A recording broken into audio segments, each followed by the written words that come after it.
Perfect, okay. So yes, let's think of some things that we've learned from sessions 1 through 6. Session 7 is definitely kind of a wrap up of everything, but it kind of puts a little cherry on top. But let's what resonated with us? What did we learn? What are we gonna take with us following this training? Well, to consider their feelings and not just try to assume, because even if we have kids, these kids are different, these aren't our kids and they've had trauma and different things, and just also to be open to how they feel, to their feelings are, and different cultural things we're supposed to incorporate. Like she went to the lady, you saw the lady of what is it, Guadalupe? Mm-hmm. Yeah, so try to take them to things pertaining to their culture. Yeah. And I just stick them over there in our house, so then you got this way, eat this, do this. So learning the differences or accepting the differences and teaching them. Good. I like that. And the different foods and Stuff like that. Yes, everybody loves different foods and everything.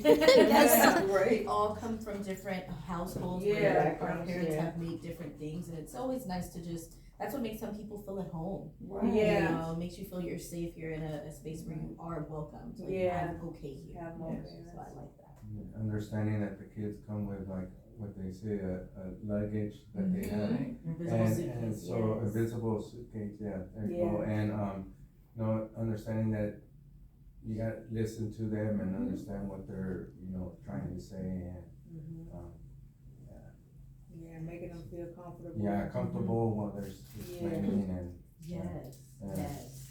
Cause it's always hard, like Yeah. having to share, like be vulnerable and wear our hearts on our sleeves. And then learning that telling them no compared to like my nieces, my nephews, they take it very different. It sets them off so fast. And Yeah. that's the one thing that I learned so much is how to read her, how to talk to her. Right. You have to talk to them so different. So different, Right. yeah, You have to do. word it to them, you have to explain it to them.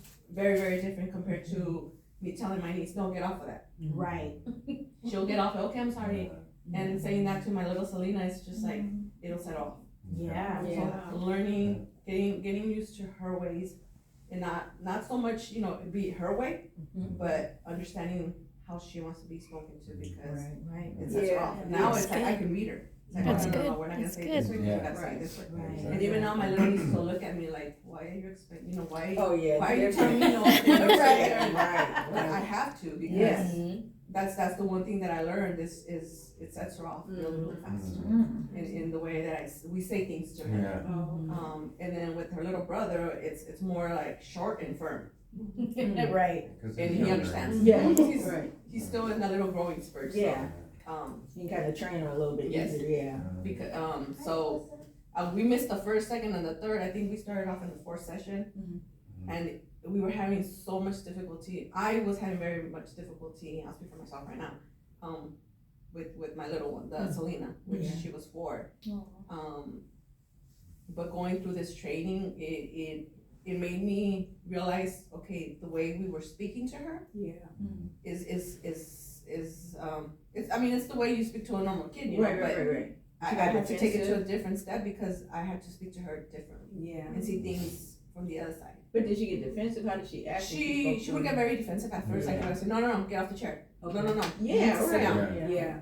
She would get very defensive. Right. She would take it the wrong way, and she Right. would take it as in, you know, it's her fault and I'm sorry, and We got one of she would get those. very, very, very That's defensive. Right. Yeah. Because I guess she was always told no, and it would proceed to other issues and stuff like that. So we had to learn how to understand her, you know, instead of getting frustrated. Yeah.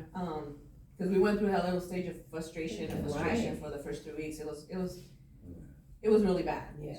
But now I can honestly say, like, listening and hearing them and doing the little training, it was like, okay, you know what? Yeah. Like the first training that we literally sat through, it opened up our eyes so much. Yeah. Right. So now we do Yeah. that, and it's like it's a whole 360 with her now. Yeah. You know, so to me, I took in a lot. I took in a lot of it. I Yeah. was gonna say the invisible suitcase was also stood out for me, but also just like the pace of communication that they have.